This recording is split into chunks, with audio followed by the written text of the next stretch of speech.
আসসালামু আলাইকুম প্রিয় ফুটবল ফ্যান্স। ফুটবল ফ্যাকে আজকের এই ভিডিওতে আপনাদের অনুরোধের ভিত্তিতে ক্রিস্টিয়ানো রোনালদো এবং আল নাসর সম্পর্কে কথা বলবো। সাম্প্রতিক সময়ের প্রেক্ষিতে আসলে হতাশাজনক কথাবার্তাই কিন্তু বলতে হচ্ছে। আল নাসর সৌদি প্রো লিগের ব্যাটেলে এখন পর্যন্ত আছে, তবে সত্যিকার অর্থে সৌদি প্রো লিগের টাইটেলটা পাওয়া যাবে কিনা সেটা অনিশ্চিত। একটা ম্যাচ ইতিহাদের চেয়ে তারা বেশি খেলেছে, পয়েন্টে ইতিহাদের চেয়ে 3 পয়েন্ট কম, অর্থাৎ সব মিলিয়ে আল নাসরের সেখানে অবস্থা কিন্তু খুব একটা বেশি ভালো নয়। সর্বশেষ ম্যাচে পরাজয়ের মাধ্যমে আল নাসর নিজেদেরই কিন্তু লিগ টাইটেলটা অনেক বেশি করে শঙ্কার মুখে ফেলে দিয়েছে। এর পাশাপাশি যে ডোমেস্টিক টুর্নামেন্টগুলো ছিল সেখানেও কিন্তু ক্রিস্টিয়ানো রোনালদোর দল খুব একটা বেশি ভালো খেলছে না। সৌদি সুপার কাপ এবং কিংস কাপ নামে যে দুটো ডোমেস্টিক খুবই প্রেস্টিজিয়াস টুর্নামেন্ট ছিল সেখানেও কিন্তু আল নাসর ট্রফিটা পাওয়ার সুযোগটা হাতছাড়া করেছে। এর আগে চলতি বছরের জানুয়ারিতে সেমিফাইনালে ইতিহাদের কাছে 3-1 ব্যবধানে হেরে সৌদি সুপার কাপে ফাইনালে ওঠার সুযোগটা তারা হাতছাড়া করে এবং অতি সম্প্রতি আল ওহেদার কাছে হেরে কিংস কাপেরও সেমিফাইনাল থেকে তারা বিদায় নিয়েছে। যদিও আল ওহেদা 10 জনের একটা দল ছিল, রেড কার্ড দেখার পরও আল নাসরের প্লেয়াররা কিন্তু সেই 10 জনের দলের বিপক্ষে খুব একটা বেশি সুবিধা করতে পারেনি। ক্রিস্টিয়ানো রোনালদো পার্থক্য গড়ে দিতে পারেননি, ভাগ্যটাও কেউ একেবারে পক্ষে পাননি। জোরালো একটা শট পোস্টে লেগেও প্রতিহত হয়েছিল।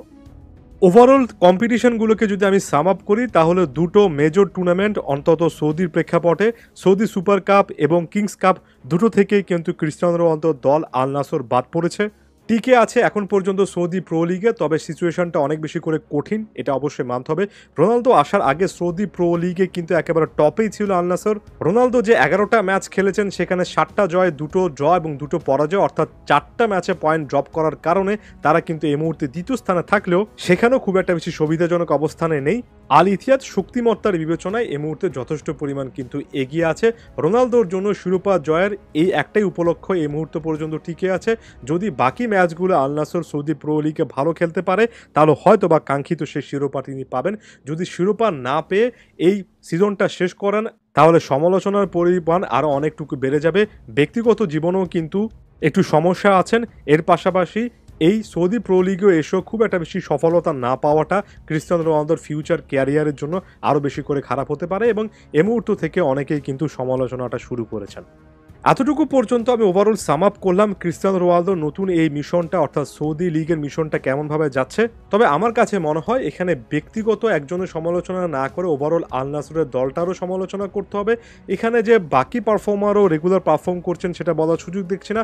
তার চেয়েও বড় কথা এই জিনিসটাও মাথায় রাখতে হবে যে আল নাসর যে অনেক বেশি শক্তিশালী একটা দল এবং একেবারে টপ র্যাঙ্কিংয়ে 1 নম্বর স্থানে থাকা দল সৌদি আরবের ছিল সে জিনিসটাও কিন্তু নয়। গত সিজনের পারফরমেন্সও যদি দেখেন সৌদি প্রো লিগে তারা তৃতীয় হয়েছিল, কিংস কাপে তারা কিন্তু কোয়ার্টার ফাইনাল থেকে বিদায় নিয়েছিল।